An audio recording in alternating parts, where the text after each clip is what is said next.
intuitive and learn easy and have the visualization, interaction available to them. And we want to make sure we bring that to the current generation and the next generation. So our mission is to provide a best-in-class learning environment for all our students. And the Intel Skills for Innovation initiative is part of a much broader effort led by Intel to support education systems in considering and recognizing the importance of technology in building resilient learning methods and in preparing our students for the workforce of the future. This initiative will not only keep the teachers at the current level, but even help them to upskill, as we also want to make sure that the teachers have the capabilities to tap into innovation and new technologies. As a technology leader, Intel is proud to bring industry-leading expertise and training to educators as they empower the students for the challenging future ahead of us. The world of education is ever-changing, and the Intel SFI framework, or Skills for Innovation, allow our teachers to continue to evolve their skills and support each student's development to build the critical skills required in a rapidly changing global workplace. And if we look at how technology is used today, what we find is that the current usage primarily stimulates development of skills on the lower level of the Bloom taxonomy ladder, namely remembering and understanding, although for the people my age, that's already being challenged. So we know that we want to evolve in the education system. As of today, in 30 countries, we've implemented the Intel Skills for Innovation program, and over 10,000 teachers have already been engaged with the content. When talking to the ministries of education worldwide, they immediately realized the benefits and the need of such a training for their teachers and the skills-oriented learning experience for their students. We are seeing a very strong adoption since we launched the program last year, and we are planning to scale the program even further in the upcoming years. And Intel is proud to be here today in South Africa, signing the MOU with NAPTOSA with regard to implementing skills for innovation with their respective teachers. Our intention is to help teachers infuse technology into everyday learning and teaching to help ensure that today's students will be equipped with skills for the technology-driven workforce of the future. Thank you so much.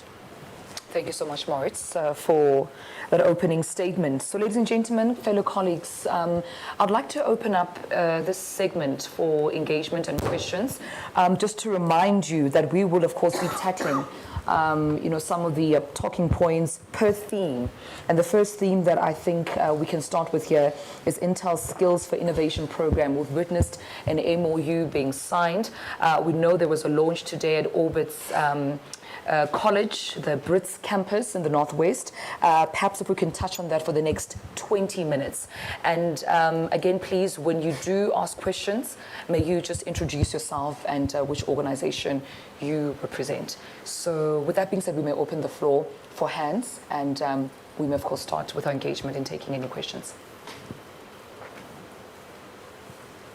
Anyone? Sure. Good evening. Good evening, everyone. Okay. Good evening, everyone. My name is Nikiwe. I'm a journalist at IT Web. I'd just like to find out if you can just give us some details in regards to what the training will entail and like what the teachers will walk away with, or what skills they'll be able to, gain as a result of the signing of the MOU. Okay. Do you want to give some further details on? Maybe I can just give a little bit of context, and I think that is why signing this MOU is so significant to that, because one thing is PowerPoint presentations, other thing is action, right? And the master trainers identified by NAPTOSA have already been trained. So what I'd like to do is actually pass it on to NAPTOSA, because it's one thing coming with the Intel view, but it's another thing with a view of the receiver, which I think is really what it's all about, if that's okay. Absolutely. Okay, so it's going to be a very long answer. So. Okay, thank you. Okay, so obviously with the hard lockdown in 2020, teachers were basically forced to take teaching to an online platform, right? And many struggled with this. And so when the Department of Education, normally we do have a teacher union collaboration where the Department of Basic Education goes and plans teacher training hand in hand with the teacher unions. When they informed us that this year's theme will be around skills for the changing world, we obviously embraced that.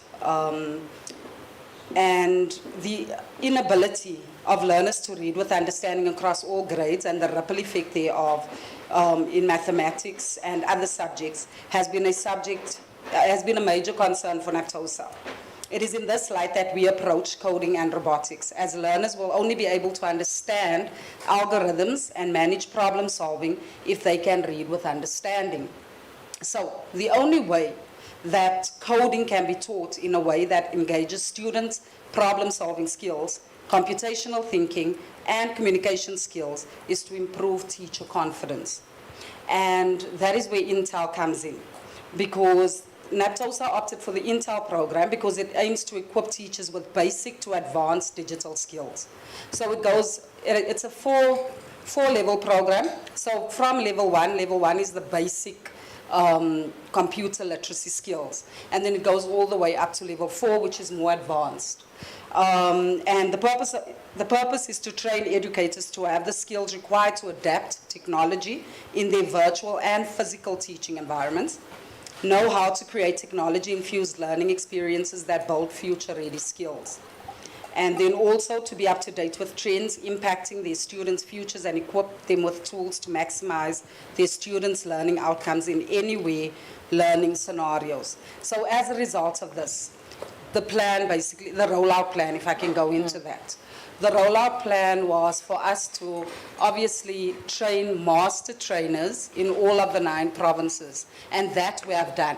So the first stage has been completed. It is now just a matter of us actually running it out in the different provinces. So we've identified the following provinces: Eastern Cape, Northern Cape, Free State, Western Cape, KwaZulu-Natal, and Gauteng provinces. However, we have trained master trainers in all the 9 provinces because this is a 3-year program.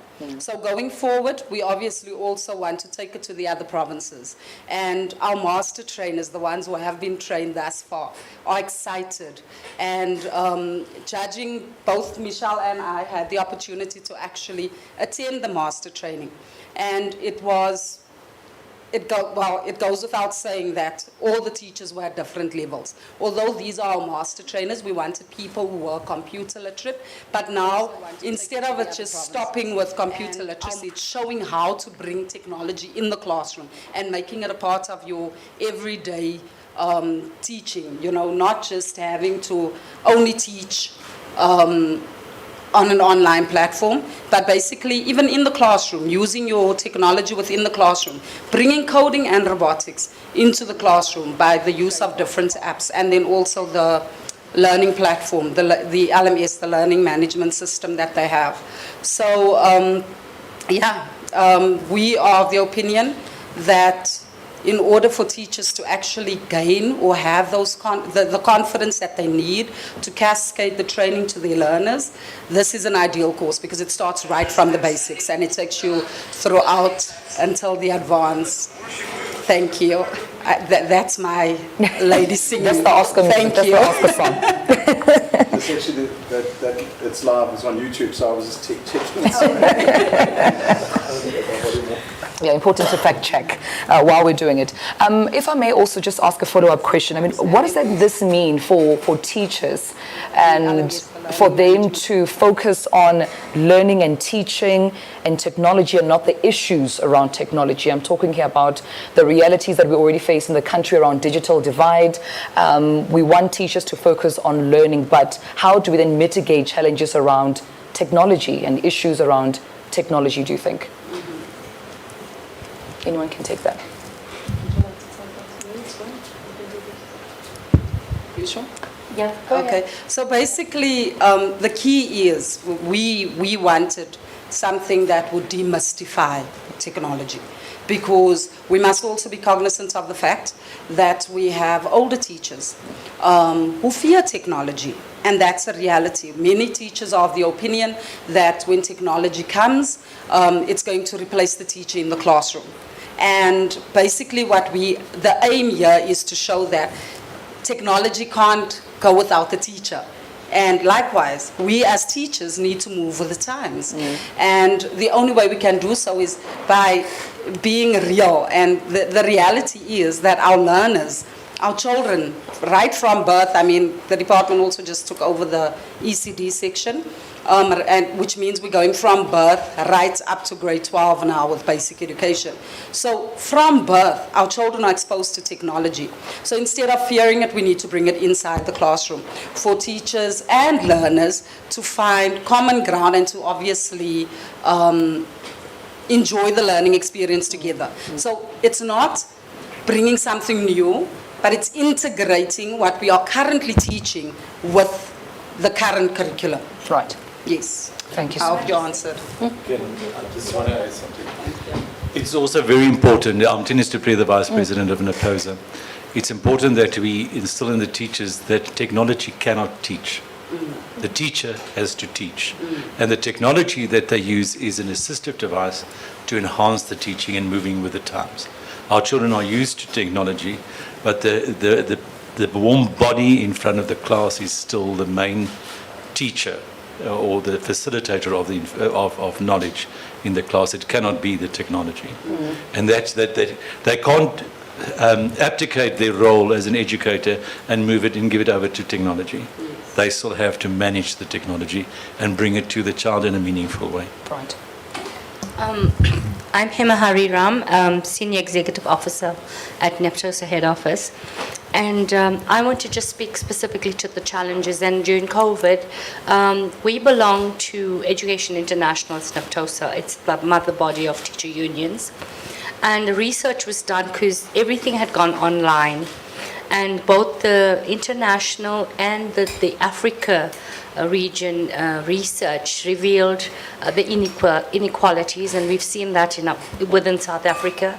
We saw the girl child being disadvantaged, and we also discovered that access from equipment, hardware, to technology, to your Wi-Fi and internet access, the connectivity was also a problem, and it's still a problem. Some provinces in our education space have overcome that. We're quite fortunate that the cellular service providers have come on board, and they have zero rated, and we're glad to say we've been successful as NAPTOSA to make sure the Intel URL is on the zero rated system. So as far as cost, that's been taken care of in collaboration with the DBE.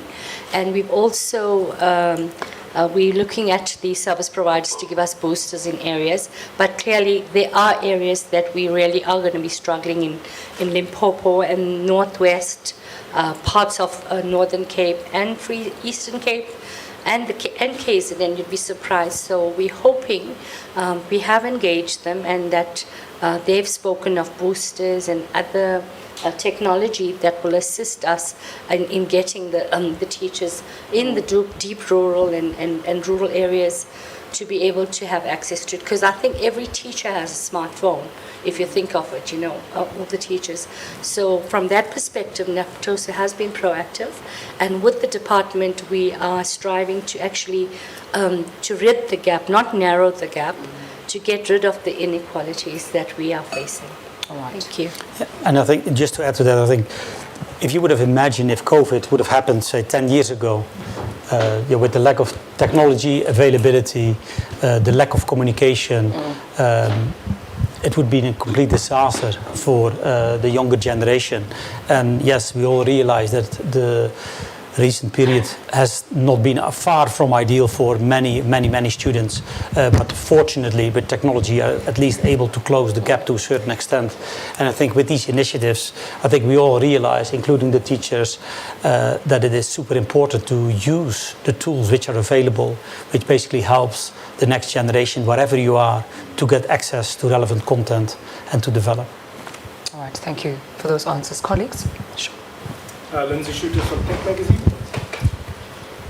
So have these new curriculums been delivered in accordance with the forthcoming language policies coming from the Department of Basic Education? Are teachers being trained in their native languages so that they can pass on this information in a native language to the child? So currently the program that we have, and as you can imagine, this is not a South Africa program. It's a worldwide program, right? We have translated the English version into a number of languages. We've even gotten as far as Arabic, right? But it's a process. What we have done locally, though, is there are certain elements of SFI, which is what we call starter packs, and that's how you introduce those skill sets in the classroom. And that has been aligned to the CAPS curriculum, the South African curriculum, point one. And point two, what we have done, obviously, as the teachers getting SACE points, which is part of what they have to do on a yearly basis, the different elements and the different levels of the SFI platform or the content has also been accredited by SACE. So that's phase one. But, you know, we're always evolving. But then, like I said to you, it's a world program. It's not just a program for South Africa. So we have to sort of look at the regions with a different lens. All right, thank you. Colleagues, any other questions? All right, if I may perhaps move on to artificial intelligence for future workforce. I don't know if anyone wants to touch on that first, or I may lead with the question. Perhaps I can lead with the question. What does AI for future workforce look like in South Africa? Maurits, maybe I can pose this question to you. How do we reimagine work using technology and innovation, digital readiness, do you think? Especially because if you are already launching in schools, Orbit being one of the first to launch at, youth are definitely targeted. They are the future of the country and the continent in terms of utilizing technology quite effectively. But how does AI look then, with that being said, for future workforce? Yeah, so the usage of AI will give major benefits if appropriately used in many areas, from teaching, from language, for looking at agriculture, looking at safety, looking at healthcare. There are multiple, verticals where AI will be a major benefit for the workforce of the future. And I think what we're trying to do with our AI initiative, which we launched today, is to ensure that the students of today are fully aware of the capabilities and are ready to think through what they can do with AI, and making sure they can take advantage of thinking about problems they are facing and how they can solve that using AI. And what we've been providing is basically the tools. Today also we opened a lab at the college, which hopefully will inspire many students in the colleges to think through on what they could potentially accomplish to create a better society. There was one great example of a student who's been fully immersed in the program, talking about safety on the road. He was giving an example of how many accidents are happening with pedestrians, say, in the country. And if you are able to, with a camera, to measure the speed of the car coming, approaching, doing the risk calculation and getting additional warning systems in place, he fully committed to use AI and come up with a solution. And just seeing that younger generation is inspiring, observing challenges they're seeing in their own society, I think that is already showing a major promise. I would love to be back in South Africa listening to a whole list of examples of how AI can be used for the better part of the society and innovation. Mm-hmm. All right. Any questions, colleagues? All right. Let's move on to the next theme that I'd like us to touch on, please. Intel Digital Readiness Program. As we mentioned, before, Orbit college is where you launched this morning, was the launch that took place at Brits. If I may start this one, Maurits, why Orbit? How did you choose the college? And how do you then plan to roll out to other provinces like Mpumalanga, I understand, and then to the rest of the country? That's a very good question. I obviously asked the team what is the best way of approaching so we can work with colleges where they are eager to take on the new task or the opportunity of AI, and how could we leverage the thinking about innovation. So the team has done their due diligence working across the country, and where there would be a major interest. And I didn't think it was a difficult task to get the college excited. And they were very forthcoming, and that's where João comes into play. You can maybe elaborate a little bit more. So maybe I can just elaborate. So, Ministry of Higher Education and Training has a huge focus on the fourth industrial revolution, right, which sort of aligns to the presidential mandate. And they've been very proactive in looking at programs that will align to that. When we presented AI for Future Workforce, which is specifically designed for vocational colleges, obviously these type of programs you can't just go and launch in every country, in every college, in one go. So we went one level down, where Northwest put up their hand saying, look, we want to be the beacon province launching this program. The Northwest Provincial Director then identified one of the colleges under him, the Orbit College, led by Principal Mokoena. Specifically the Brits campus was identified. 12 master trainers of the campus were trained from our team in India and Singapore, and they've already started the implementation. So the program's got the non-technical, which is the demystifying of what AI is, right, and the technical. And what Maurits was already explaining is there's over 300 students that have already gone through the appetizer, the non-technical, and the ones that really want to continue now really go into the lab environment to start crunching data and creating the algorithms.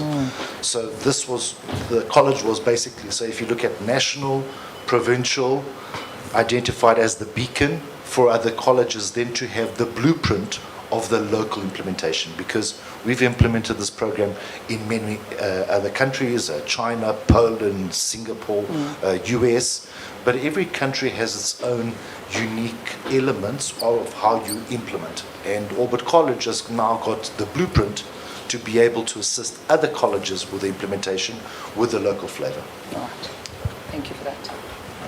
Colleagues, any questions? Yes. Hi, Rita from Reuters. So is it only for TVET colleges, given the technical skills involved?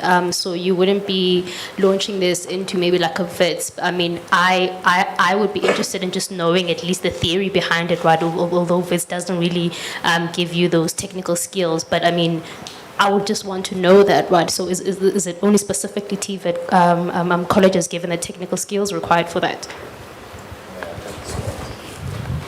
So the AI for Future Workforce is one of 5 programs under our digital readiness, Intel Digital Readiness Program. So we've got 5 programs under that umbrella. One is AI for Citizens, which is a 4-hour non-technical, real demystifying for every citizen in South Africa, that we are talking to a specific ministry on a massive launch for South Africa. Then we have AI for Youth, which is specifically made for high schools, which I'm very proud to say that GDE has launched. So with Cybono being the implementing partner, and we already will have programs that on Friday go into a global competition that we have that will run in November. So, South Africa is the first country, well, if you look at the program, it's the first country it's the first time in the country, it's the first time in the continent, and we're already going to go into a global level, right? So that's the AI for Youth. Then you have AI for Future Workforce. That's specifically for vocational colleges. Now, you may ask, why not universities? Is that these programs are not chargeable. So all this content that we have developed and done a lot of investment on in back end, so we're talking about over 200 hours of curriculum, there's no fees. It's not a license agreement where we're selling it to the country. No, this is part of what we do, which links to our RISE initiative. Okay? So we don't want to compete with universities. For some universities, it could be applicable, but it's not for us to decide. And then we have AI for current workforce. So that's for students that already have a diploma or already in the workplace and want to reskill themselves. And then we have AI for leaders, which is really the program that for policymakers, for government officials, my colleague Bienvenue, together with the work that we do with Smart Africa, we've run 2-3 sessions with 17 countries around Africa with regards to that program. So those are the 5, and they're tailor-made for each specific vertical. I talk a lot, I'm going.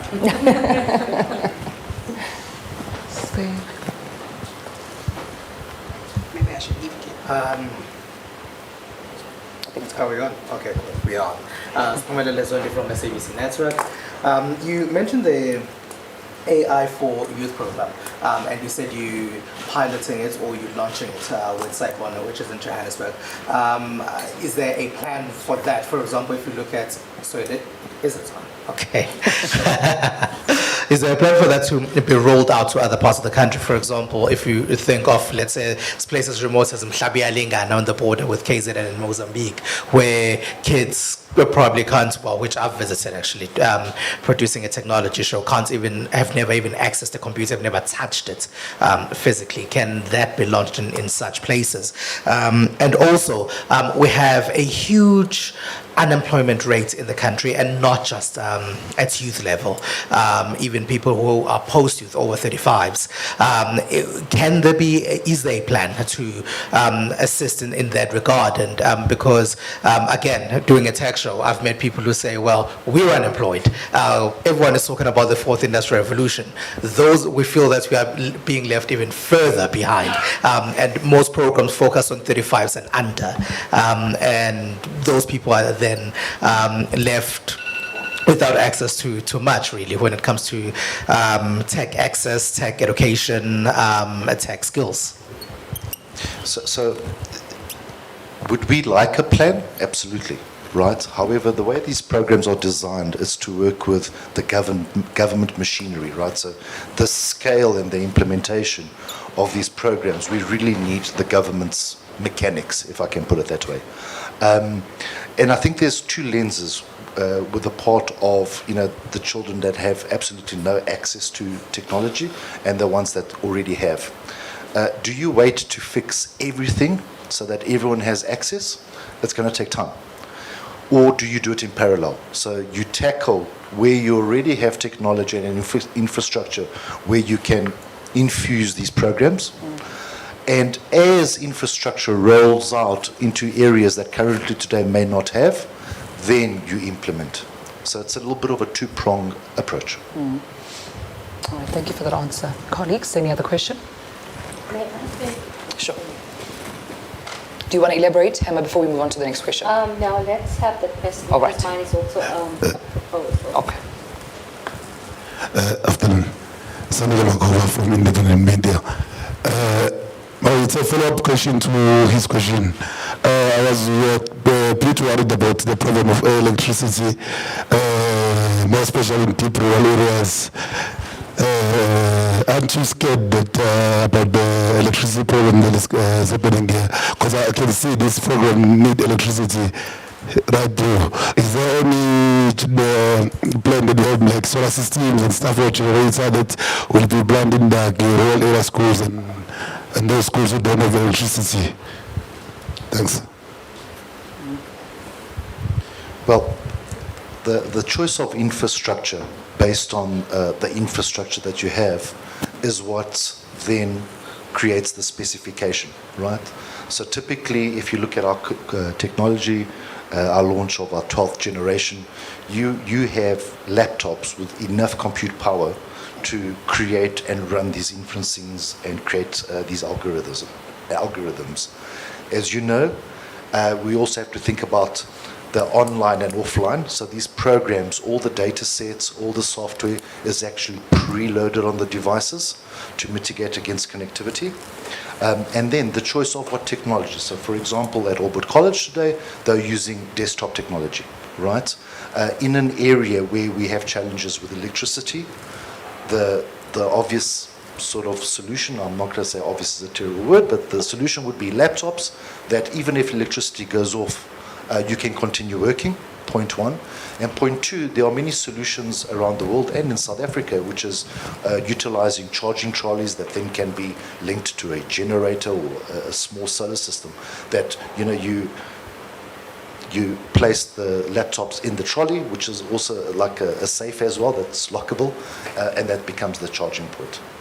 So it just depends.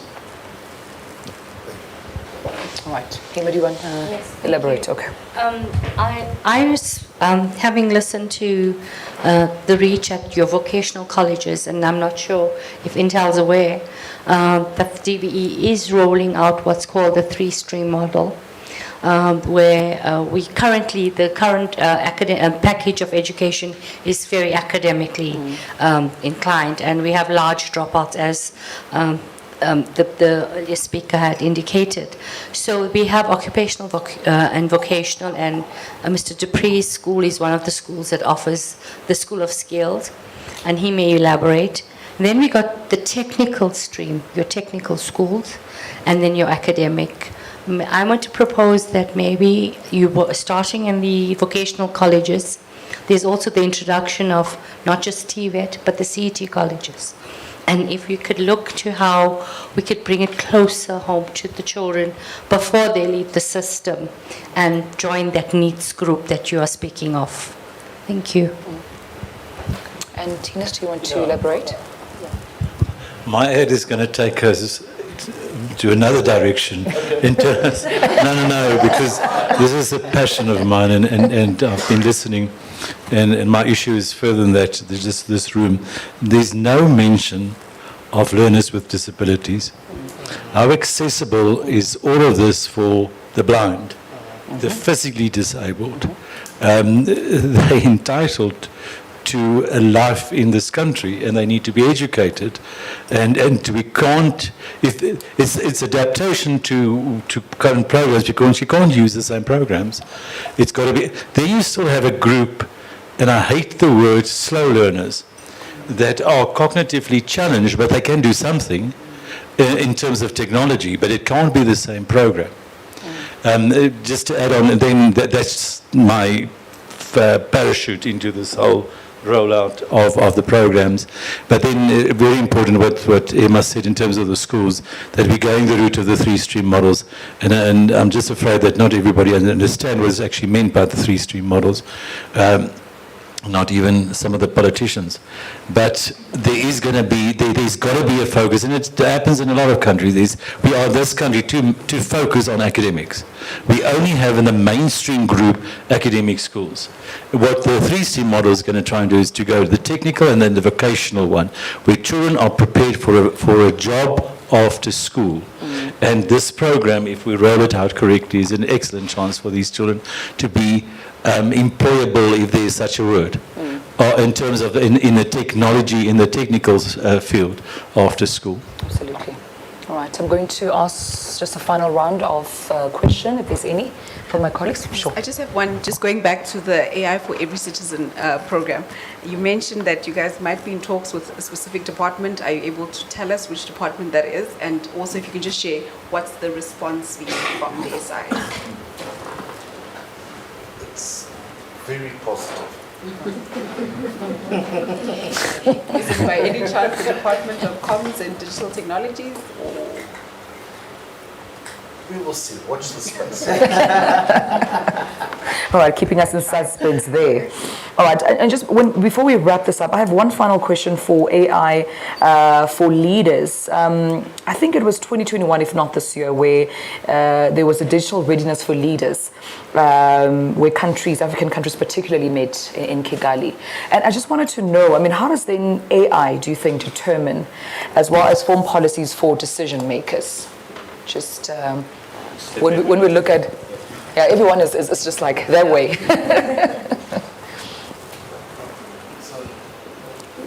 They turn it on and off all the time. It's so funny, eh?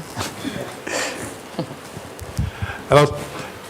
Thank you very much for the question. My name is Bienvenu Soglo. I'm the Director of Government Affairs for Africa at Intel Corporation. Great question. And I think the perspective that we look at when we're developing these different programs, especially as we're talking about the fourth industrial revolution and we talk about government officials that are going to put the policies in place, it is important for them to actually understand what they're actually going to put the policy in place for. And so our Digital Readiness for Leaders program, what it's trying to do is trying to kind of build the capacity of government officials on emerging technologies such as artificial intelligence that we talk about, such as 5G, such as, data and cloud, right? Such as blockchain and so on. So, well, we adapt based on the need of each different countries. And what you just mentioned that, was done in Kigali, in Rwanda, we have some different opportunities with Smart Africa. And then we build the capacity of government officials, sometimes online, sometimes also on-site. Specifically now to the AI for government officials or AI for leaders, there I would say it's 1,000 feet type of AI, right? When you're talking about AI to the leaders, you have to make it simple so that they understand what it is about, the technology. The second aspect, which is very important, is where do you use them, right? So use cases, AI in education, AI in healthcare, right? AI in transportation, for example. And then the third aspect is to bring to them what are the best known method or best known policies around the world that we share with them. What are the potential AI policies that could be enabled actually in the different countries? And so that's, in a high-level summary, what it is about. Thank you. All right. Thank you so much for that answer.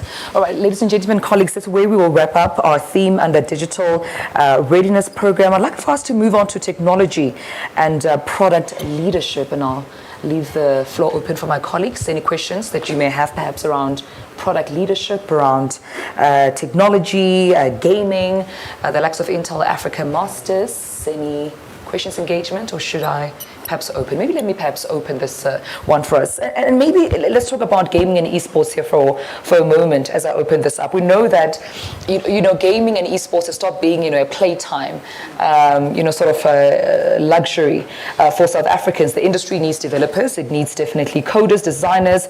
So, Maurits, how does Intel make it easier for all these now professionals who've taken gaming now as a professional and definitely can benefit from it?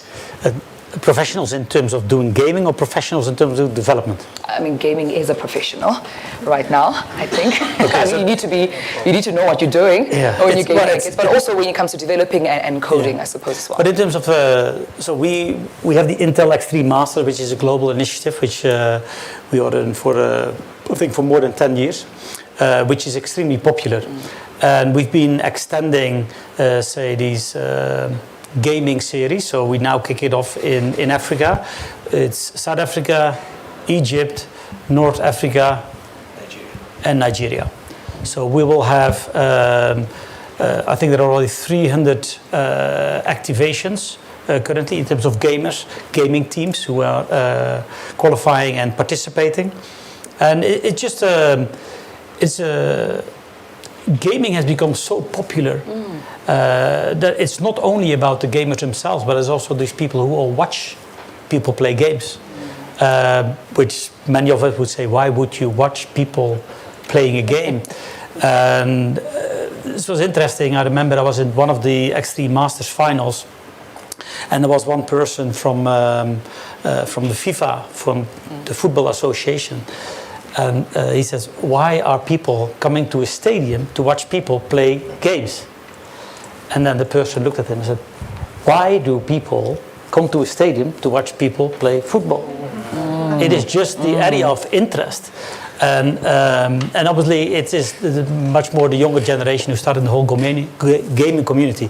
So I think we are very pleased that we can also kick off this initiative in Africa, as there is also a very strong growth in people who are actively playing games, as well as the whole community which comes with it. So that's what we're currently doing. Right. Colleagues? We have the mic. Yes, and are you kicking off this gaming initiative because you have seen the rollout, I guess, of 5G now, right? Specifically, I think South Africa is quite ahead compared to other markets in Africa, well, Kenya as well. So are you kicking it off because of that, or other factors have, or... Yeah, well, it definitely helps, but it's not been the main reason. The team in South Africa has come to us many times that the gaming segment in South Africa was, growing very rapidly with a lot of local initiatives. And asking the question, can we participate? Can we also, what we do in terms of Extreme Masters, is there something we can bring to the continent? And unfortunately, it took a while, but we're excited we're doing it now. But it's not like the 5G infrastructure is there, because most of the games are, when you play the Master, it's not necessarily online. It is mainly, say, at an event where most of the games are being played. But making it online available obviously helps also to reach a broader community. Anything to add? Yeah, I think it actually stems from that trip where Maurits spoke about at Extreme Masters of the guy from FIFA. What he doesn't tell you is I was there as well. He was VIP. He walked in. I stood in that long queue at minus 20 degrees temperature. And I was amazed at how many people stood in that line to go and watch people play games. And I had lots of conversations with guys there. I tried to understand it. And then I came back and we started talking to the gaming community. And we learned so much from them that the African gaming community was so fragmented that we needed someone to pull it together. And that's where the idea stemmed from for Intel Africa Masters. I think some of you were at the launch and we were talking about it. We just needed to get that community together. We needed to give our gamers the ability to compete and compete internationally, and I think that's what Intel Africa Masters will do. And the best thing for me is that once we kicked off this initiative, we've actually learned so much. We're getting a lot of feedback from the gaming community. Some of you in this room have given me lots of feedback, and we've changed the formats, we've changed the tournament structure, just to make it more accessible for everyone. And like Maurits said, in this short space of time, it's the inaugural tournament, we have 300 teams already registered. The viewership for Intel Africa Masters, we're estimating will be 2 million, at best case maybe even 3 million viewership. So amazing numbers just from from driving it across the countries, and we're getting the communities together. So we're very happy about that. And also we're starting to see so much and learn so much more, and it's broadened our investment in gaming. Yeah. Recently we've done girl gaming. We just did the event in Cape Town, with some of you covered there as well, and we're learning so much from the girl gamer community. There's so much more that we need to do, and they're helping us to go and do more, and we'll make it bigger and help the girl gamer community, because their needs are a lot more specific as well. Right. So also helping us to work. Yeah, if I may just follow up before Tinus, I give an opportunity to add on. Building on that then, what are your plans as Intel to continue changing, the mindsets of, gamers and e-gamers, to them realizing that this is a global industry, and how do you plan to expand on that to being more of a global industry? Are there even plans and strategies in place? It's such a good question, because when we talk to the gamers, they tell us that they just can't compete internationally and they don't see a future for them. And now that we've started working with them, in fact, one of the teams that we sponsor and we've worked with have now launched in Dubai, in the Middle East. They've gone global, gone international. And that's such a good success story. They were working here locally, they were a small team, and it's just grown in leaps and bounds. And that's the story we want the youth to see, that there's opportunity for them as well. And an African youth sitting in Johannesburg or Durban, or Cape Town, or whether you're sitting in Lagos in Nigeria, we want to give you that opportunity to compete internationally as well. Thank you for that answer. Tinus? My other life, I'm a psychologist and educational psychologist, and there's a huge concern about gaming. Not that I've got anything against it, it's about the control. We find children in schools cannot open their eyes 8 o'clock in the morning because they've been gaming till 6, 7 o'clock just before they come to school. One of them is my grandchild. Luckily, he's got parents that control the time that he spends on gaming. So for a company like Intel, what social responsibility are you taking to control, or is it not Intel's responsibility? I know that at a casino, in terms of gambling, there's a sort of a control. They can monitor people there and exclude them. But it is really a serious problem in our schools, is that because gaming it's easy accessible, because they can play games on their cell phones as well, and then they miss out on learning opportunities, and they do not prepare for exams because they spend their time gaming, and it's becoming associated. They don't know the people, but they play against. I know my grandson plays against people in Australia. He's never met them, but they're good friends. But there's not that personal interaction. And again, I say it's got nothing against the gaming, it's the control of it. That the time that is spent for the youth. And there's a lot of adults as well that are neglecting their day job because they're spending it on gaming. Yeah. Just a warning. Yeah, I want to give Intel an opportunity to respond to this, because you're absolutely right. There has been, I know we've covered this as media as well, where there's now a new law being introduced that children under 10 would not be allowed now to sort of play games without adult supervision. The parents in this instance playing quite a crucial role. Perhaps we can speak on that. Yes, I think we definitely need to be responsible in our approach. Our ability to do that is limited, but what we've done in the tournament format is, that's why we made it over 6 months. So it's different countries, and we've looked at the exam timetables of those countries, and we specifically set the tournament after the exam timetables, because we want the kids to study, do well in exams, and then come and play some games. We don't want them playing games during the exams. Those are some of the things we try and do. The law, I read about that law in Japan, and I showed it to my kids, and I want to try and implement that law in my own home. But it's something that we definitely, obviously, are cognizant of. Yeah, and there are tools available, and it's a very good discussion point. I think many parents have the concern.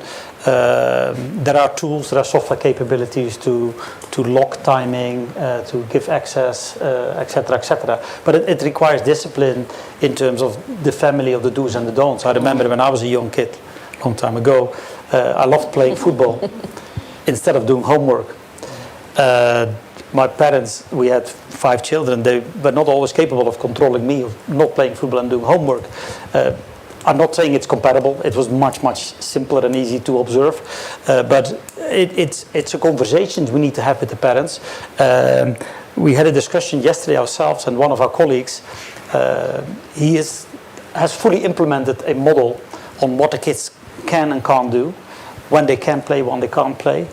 And it's locked and loaded, and the discussion was like, why don't, if so many people are asking, why are you not doing a BKM sharing at the local school on how simple it is to implement software capabilities to get some more, to help the parents to put the discipline into action. So I think it's a great conversation, but it's definitely broader than a technology company as Intel. We can provide the technology. I think we definitely want to participate in the discussions, but it's a collective effort.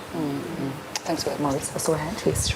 Hi, my name is Len. I'm from NAG Magazine. So I'm all for gaming. So for me, I had a different question, but just how I would respond to that is, and I'm not a young guy either, but the way I would compare it is, if there was football played right through the night back then, when there was only football to watch on TV, we'd have the same conversation. Simpler, I agree. But the term gamification is a thing, and I think there's an opportunity to use games to help kids to be educated. But yes, I agree. It's part of a much broader conversation, and if that conversation does happen, I'd like to be part of that conversation, because there's some interesting things that one could do and implement on both stopping, preventing times and all that. But with that comes an opportunity to help ensure that the kids can see the carrot at the end of the day. Do this and you'll get that. So the question I have is, Intel Extreme Masters is something that I've certainly been itching for, and I'm hoping that it would come to South Africa. And when the announcement was made that Intel Extreme Masters through Intel Africa is coming, it's great, and the 4 countries that are involved is fantastic. But obviously, I'd like to see that grow. For me, I'm all about grassroots and getting the average guy to have access to being able to play. So that as long as that is part of, because obviously, the narrative right now is we have a very short space of time between the event launching and the finals happening at the end of the year. So to involve youngsters at school level, obviously bearing in mind the 10-year age. But in any case, these games are for 18 anyway, over. So it's not part of this particular conversation. But being able to have an opportunity for anybody to be able to enter, no matter where they are socially, no matter where they are in the country, is extremely important. So I'm hoping that this announcement is not just a this year thing, that it's an ongoing thing, that we're going to see this as a long-term vision, to show anybody can pick up a whatever device and work towards in a year or 2 years' time being able to play. And yes, that Bravado success story, it is an amazing story. But if I had to go online and I see that one of the Bravado guys are busy playing on the same server as me, I'll exit, because I don't want my name to be smeared by this guy who's way better than I am. So there are those conversations. So it's all about getting the youngsters to see and to jump on a game, whether that be a FIFA game or whatever, and not feel intimidated, because it's that fear or that intimidation that's going to stop the growth where the real eyeballs should be. That's just my comments. Thank you so much. Anything to add, or may continue? Well, let's continue. I just want to ask a couple of questions, and we're going to go for a 5-minute break, and then we'll come back and talk the big topic around semiconductors, global chain, as well as business in South Africa. But before we do that, I've got 2 questions for you. We spoke about gamers. You also spoke about the Intel Masters Africa, hoping that it will continue on in South Africa, more of a long, sustainable relationship with the country. So, are the gamers, using Intel products? Are they given Intel processor products as well? What is it looking like in terms of the usage? So the tournament right now, gamers would use their own devices. The tournament is online in the 4 countries. The winners from each country will be flown to South Africa, where we will do the finals in December. At that finals, we will obviously provide the products, so it's equal footing, because that's quite important as well. So we will provide the products at the finals, where it'll be equal for semi-finals and finals. But right now, it's online in their countries, where the users use their own devices. All right, so definitely, I'm asking for a friend here. Any product launches soon? Is Intel Arc coming anytime soon? So we just did the Intel 12 Gen launch in South Africa. I think it was a month ago. Some of you were there. Lots of excitement from the market about 12 Gen. It is the biggest change we've had in x86 architecture in just over a decade. The feedback that we've got from the customers has been really good. The performance has been exceptional. It's part of our 5 nodes in 4-year strategy, and the first node done. Really, really excited about it. If you've heard our CEO speak, he always talks about working at this torrid pace, and he's been working extremely hard. Maurits was telling me about his timelines and how much work the guy gets done in a day. So I think it is that first node done.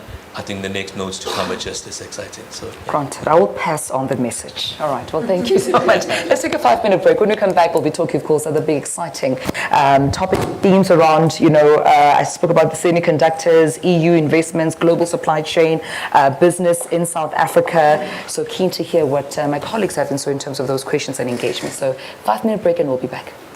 Thank you. Thank you.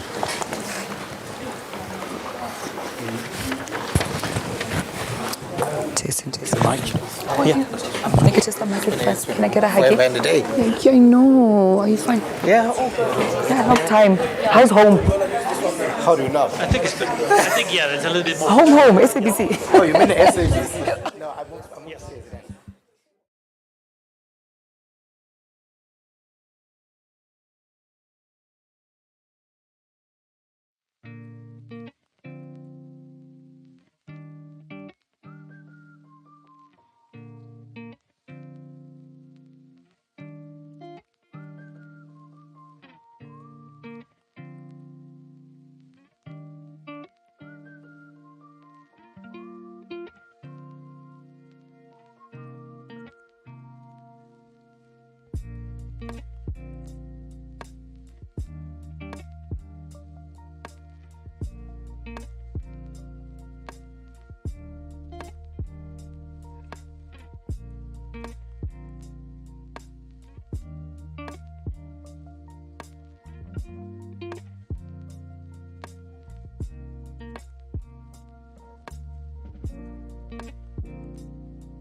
Hello.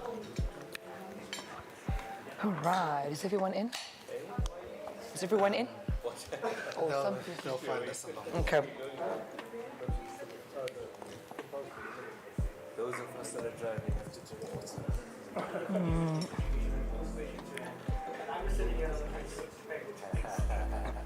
You asked all your questions the other day. You move on.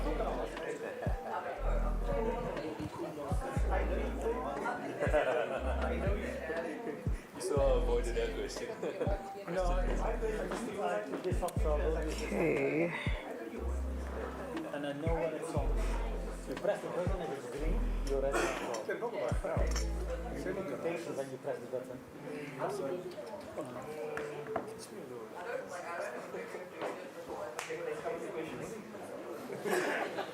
All right. All right, thank you so much, colleagues. Thank you, ladies and gentlemen. Let's continue. Thank you so much, Intel, for feeding us. Food is an important element in South African culture. When we gather, we feast. So thank you so much for the delicious delicacies. All right, let's move on to our next topic. This is around global supply, around semiconductors. And I'd like to open up this one to my colleagues. Are there any questions, any engagements that you would like to kick off for us with regards to this theme? Yes, Ngobile. May we have the microphone, please, this side.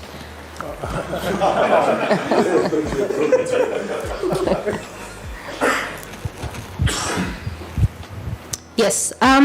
So what kind of visibility do you have? This is for, Maurits. Maurits, yes. Maurits, yes.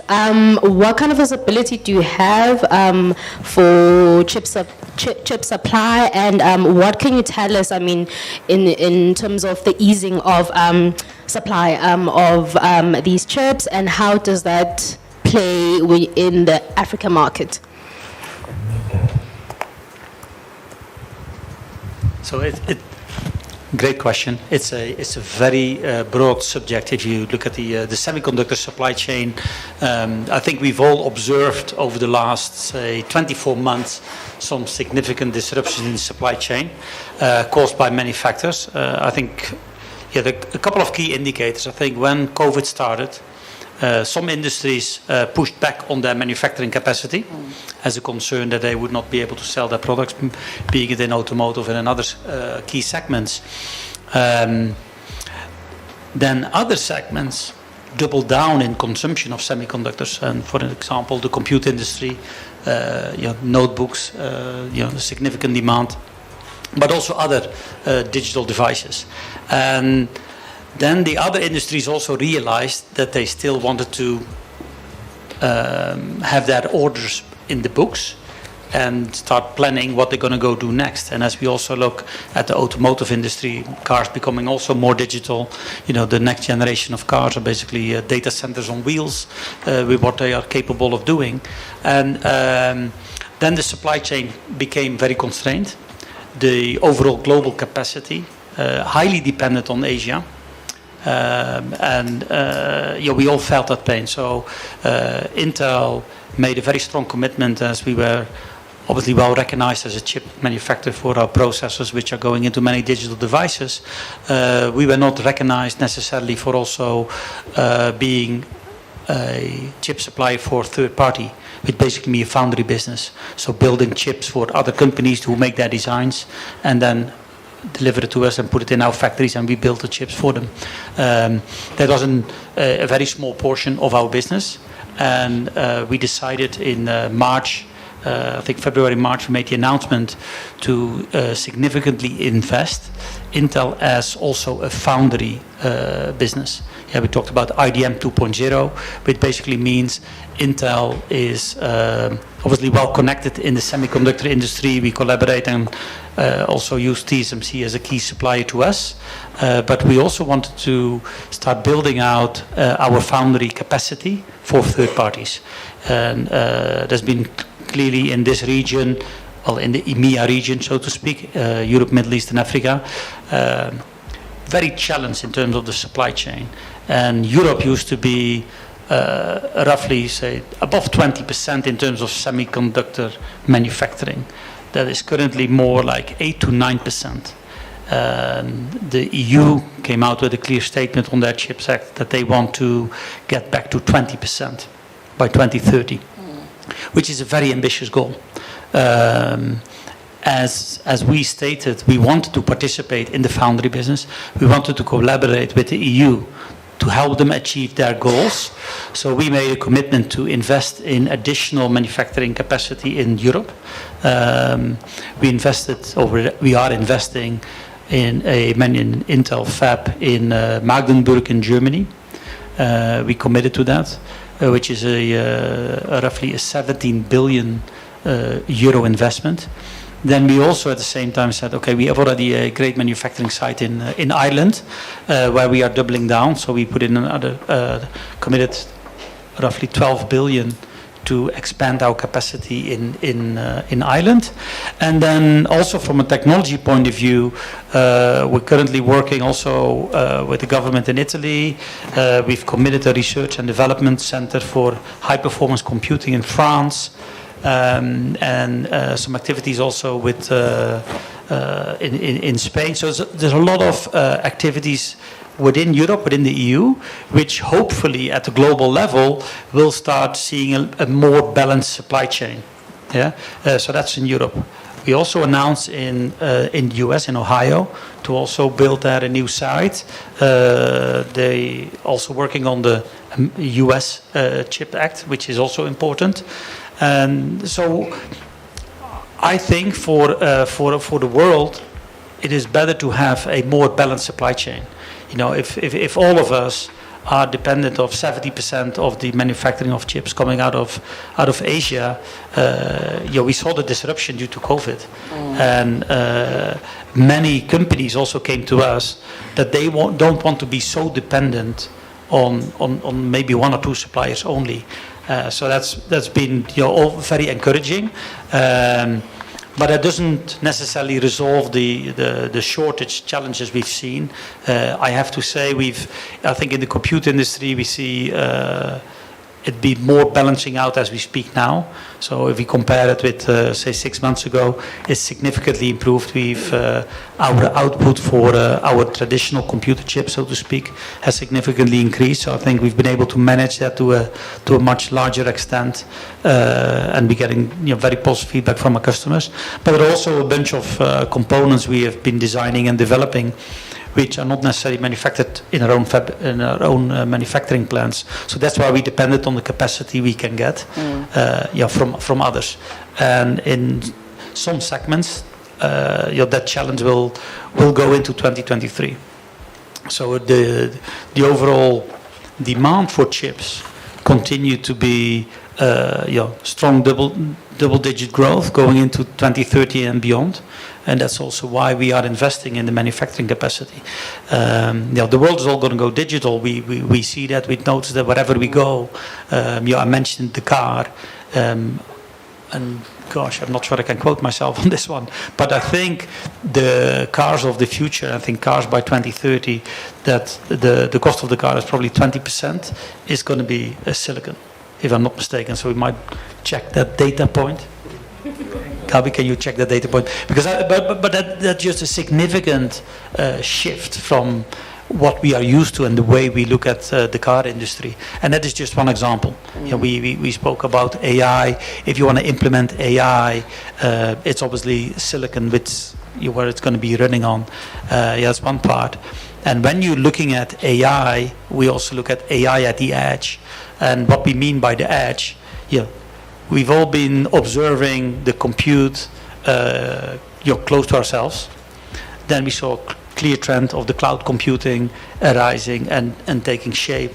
And what you see now is we don't necessarily want all the data from the edge to be sent to the cloud, to be analyzed in the cloud, and then sent back.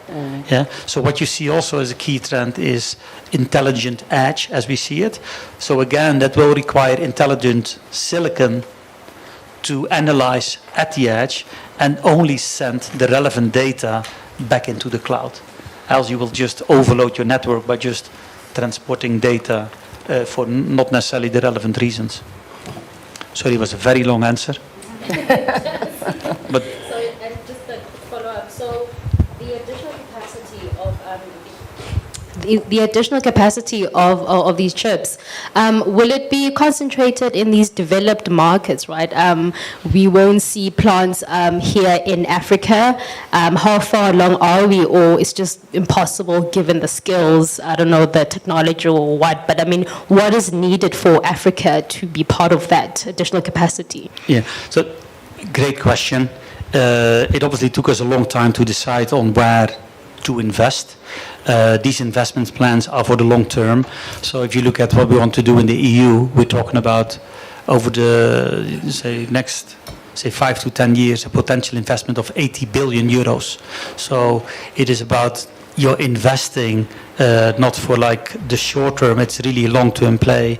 When you look at the Magdeburg factory, when we put a spade in the ground, say beginning of 2023, for example, then it will take another 4 years before you really get the silicon coming out as production units out of the factory. So these are long-term plans, and the focus was let's balance the regions where there is a lot of development and consumption taking place and manufacturing. So that's where we are today. We have manufacturing plants, as I mentioned, in the US. We have manufacturing plants in Ireland and in Israel, and now we're going to do that in Magdeburg.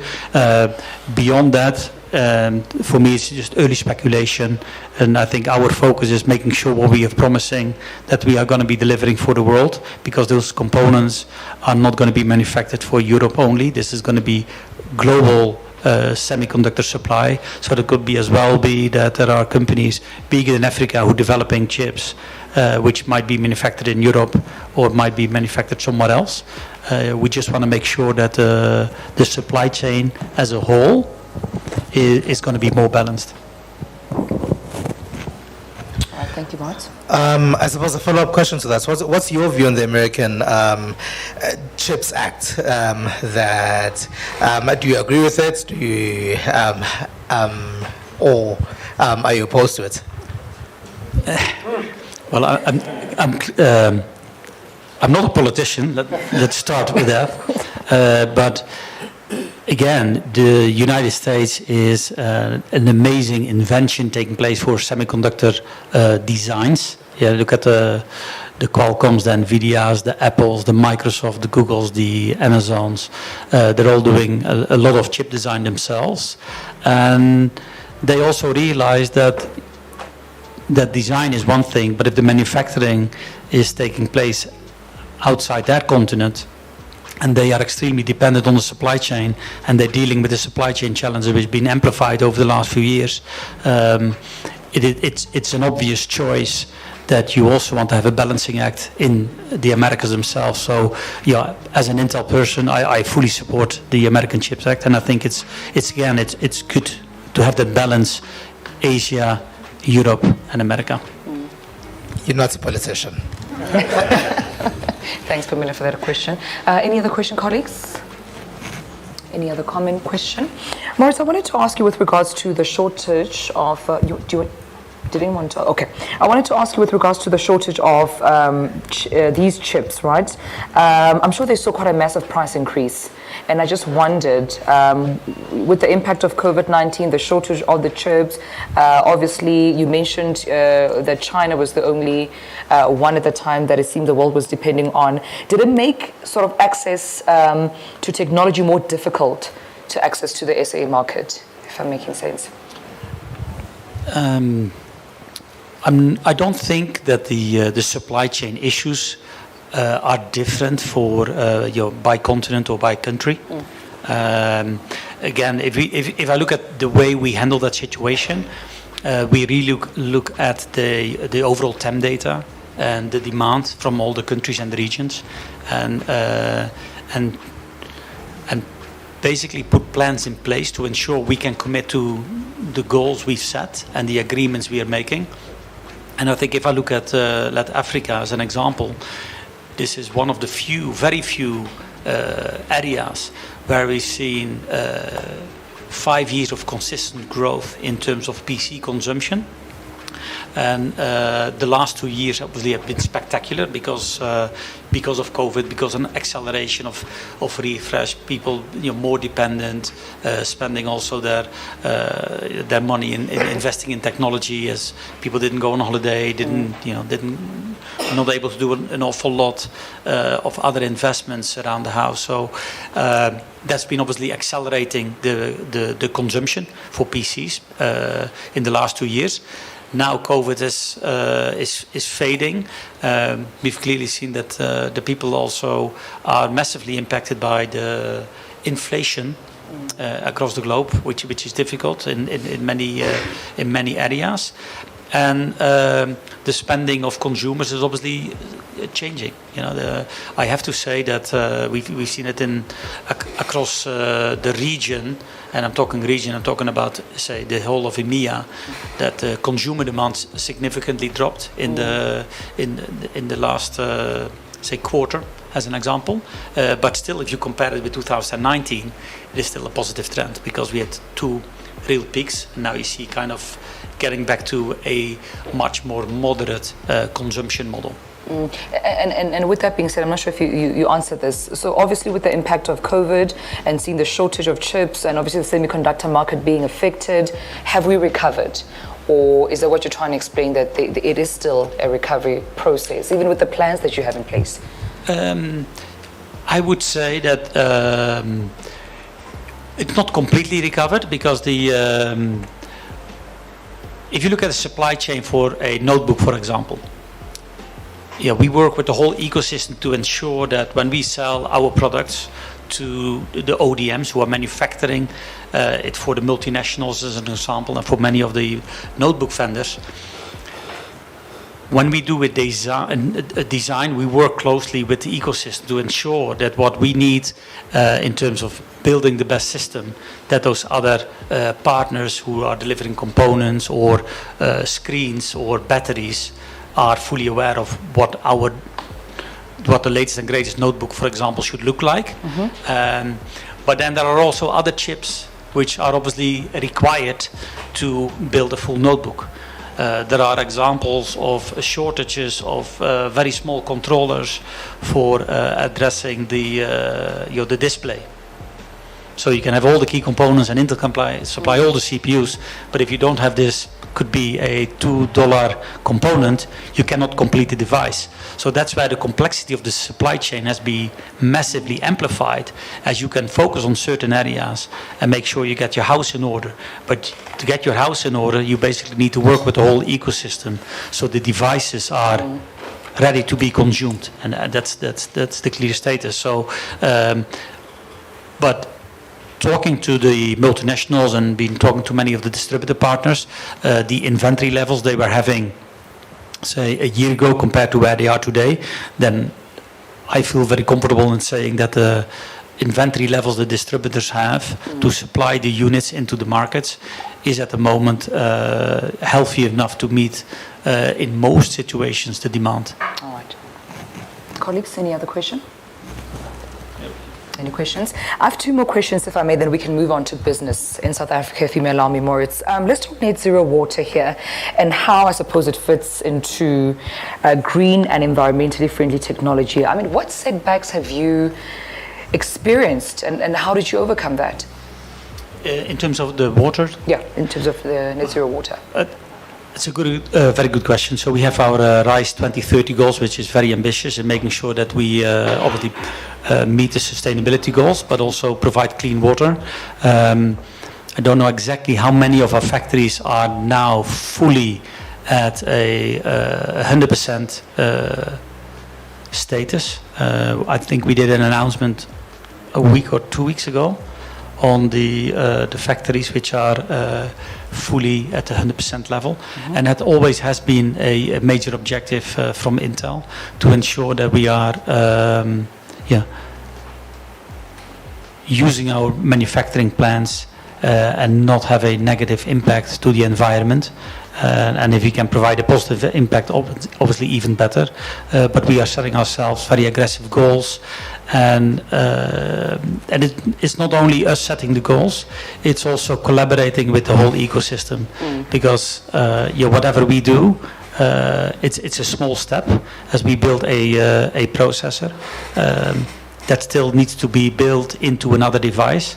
And we just want to make sure we can minimize the footprint, the CO2 footprint, wherever we can. So these ambitious goals we will continue to chase. Right. And I think given the conversations globally, although we've been talking about it for a long time, and we're currently proud of where we are, it's become more and more important, and we can talk about it, but as we all know, the next generation is even more ambitious when they talk about sustainability. So I think we will continue to get more pressure and being more challenged to do an even better job going forward. And I'm convinced that we would take a leadership position also in terms of sustainability going forward. All right. This is my last question, colleagues, in case you want. Yeah. We are net positive on the water in all operations in US, India, and Costa Rica. All right. Thank you so much for that addition. So this is my last question, and then I'll just check with my colleagues if there's anything else before we move to our last theme.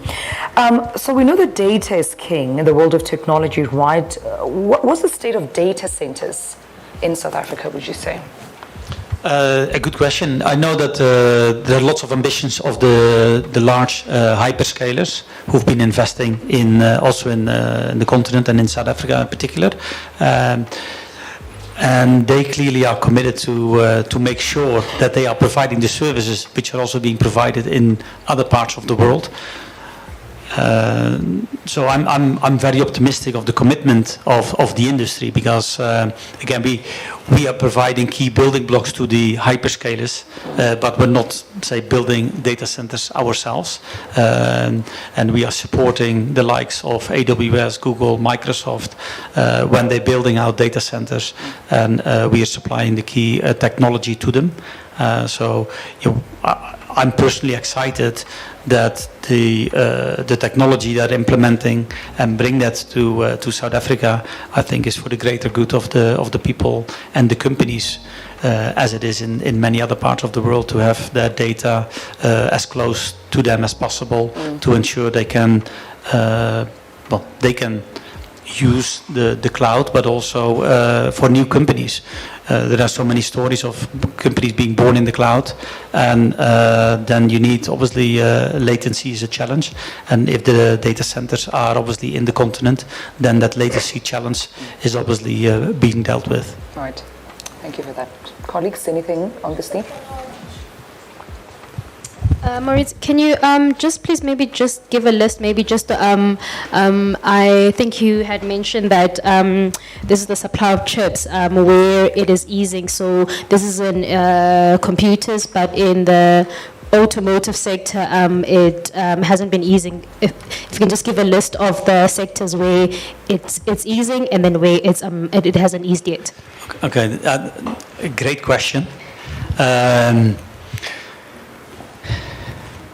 I can speak on behalf of the compute industry, which is very close, because we're building the key components ourselves, which we're using in our own ecosystem. We know that in automotive has been a little bit more complicated. But again, those are not necessarily the chips we are manufacturing. So that's why we got a less, say, in detail knowledge in terms of accuracy on where they are.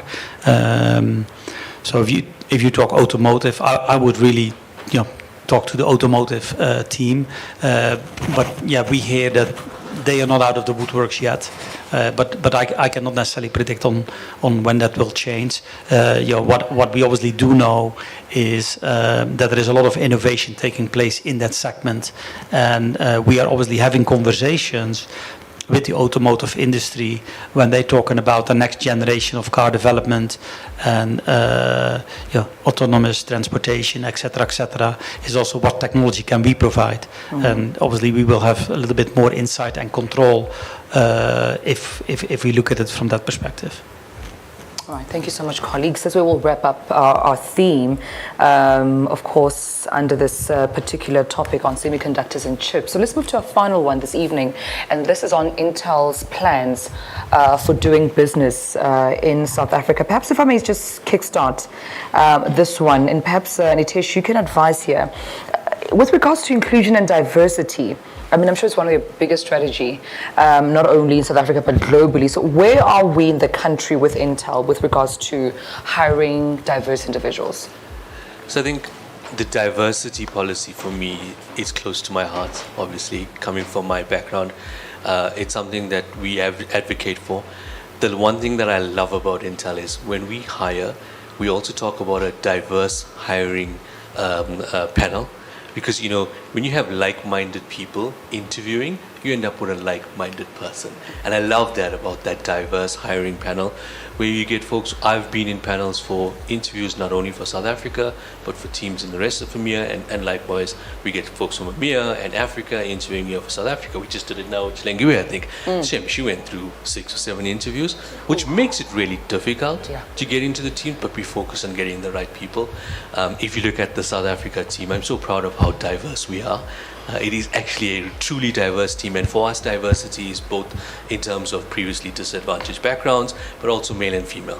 You know, we talk a lot about the girl child, and Intel, we truly believe that. As part of our RISE policy, the 2040 goals, you know, we have the largest amount of PhDs in one company, but they're mostly males. And the target is to, you know, go and get more females. We have an actual target of getting 50% of those of the leadership people in the technology role to be female. So the diversity policy for me is really strong, but it's well thought out. You can see it's thought out for the good of the company, and it spans across every country. So it's not just in the US, not just in, you know, in the bigger markets. It comes right down to here in South Africa as well. And I'm sure it also includes people living with disability, because there was a comment also made by NEPTOSA when it comes to, you know, beneficiaries of some of your programs, even learners living with disability. It's important for them to receive, you know, those and benefit from those programs. So the people with disabilities is actually quite close to my heart. The gentleman spoke about blind learners. We are funding 2 blind learners right now as Intel South Africa going to college, but we don't stop there. It's not just the funding. The team in South Africa, we spend time with them. You know, we help them on when they're doing assignments, when they're ready to do their CVs, when they're ready to interview. This team in South Africa work with them and actually help those guys. So it's not just, hey, here's some money, go pay for your studies. We go beyond that as well. So we actually do live it, and we believe in it. Thank you. Yes, and the workshop. Thank you. Thank you, Shlengwe. Yes, Shlengwe is working on a very nice project as well that we will have in August. I think we're hoping to get it done in August, where we're working with a whole bunch of young female entrepreneurs, where we are helping them on things like how to run your business. Because you got lots of creative people who are running businesses, but they may not be able to read a cash flow statement or a balance sheet. So simple tasks like that, we are actually helping that. So that workshop's going to happen in August, I hope. And we are planning to train over 50 young female entrepreneurs from South Africa. Very important. I just want to find out about any investments, new investments that we can expect for Intel South African business. So I think the South African business, like Maurits was saying, much like Europe and the US, we've had this insatiable demand for product in the last few years. We've had good growth. I'm very glad that Maurits called out that Africa is one of those regions that had 5 years of consecutive growth. So very proud of that. We've done exceptionally well. I think that trend will continue. We're seeing that in the South African market. The consumers, especially the youth, are calling out for better technology. And it's no longer this case of just the entry-level stuff and the older stuff. So we are working very closely with our partners to make sure that we have the right products in country, have the latest technology in country, and make it available to the youth. So we just did the 12th Gen launch as an example. You know, typically in the past we found that when we did a launch of a new generation, we didn't get that very early in South Africa. Typically, we are 2, sometimes 3 quarters behind.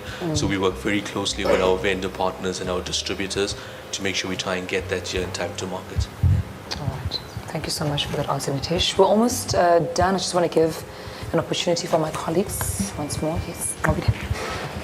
And just to understand ESG in the tech space, specifically with Intel, right? So you have the global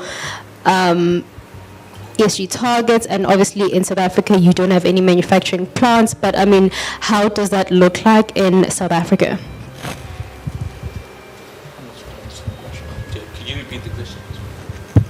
Yes, ESG targets. So obviously you don't have manufacturing plants in South Africa. So how does then that look like for Intel in South Africa? Like what kind of initiatives are you doing around ESG? ESG as in? Environment, is it sustainability and governance? Okay, yeah, no, fair question. I think our sustainability, so our RISE goals 2030, so the diversity you were just mentioning, that's obviously as relevant as it is in South Africa as it is globally. In terms of the sustainability goals, which are related to the manufacturing, that's obviously different. So there's no specifics. That's really a global goal where we look at all our manufacturing plants and what we're doing and what we can improve. And furthermore, we're also looking at the way we design the next generation of processors. How can we also ensure that sustainability is also brought into our design cycle? So maybe a little bit of that design might also become relevant in South Africa or in the continent. But if we look at the goals we're setting, then the goals which are relevant here and applicable, it relates to diversity and inclusion. Thank you so much for that. I also wanted to ask, Maurits, if I may, about the 2030 strategy. How does that include South Africa and the impact it would have for South Africa locally?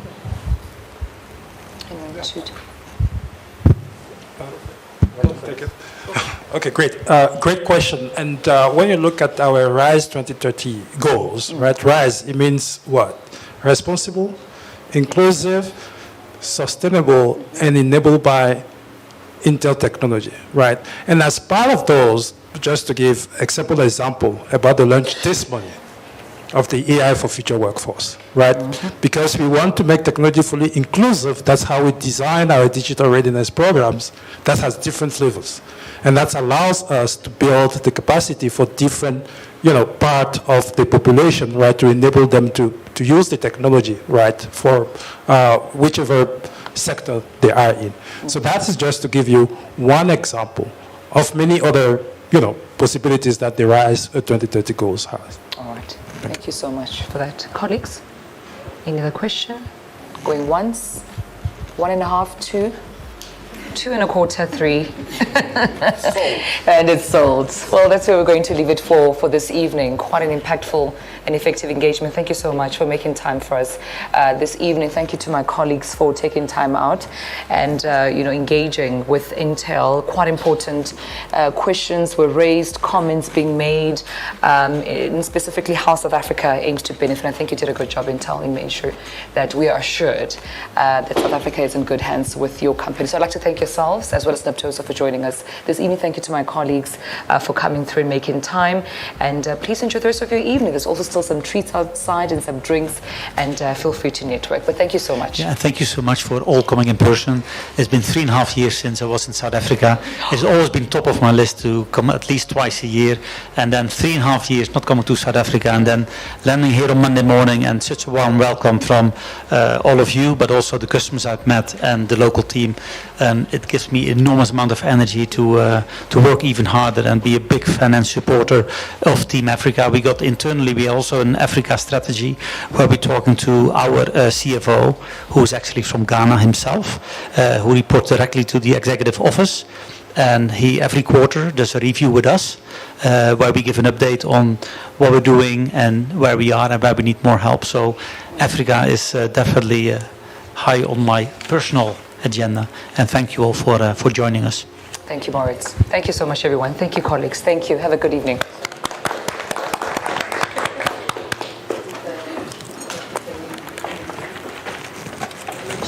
sorry. at these sessions.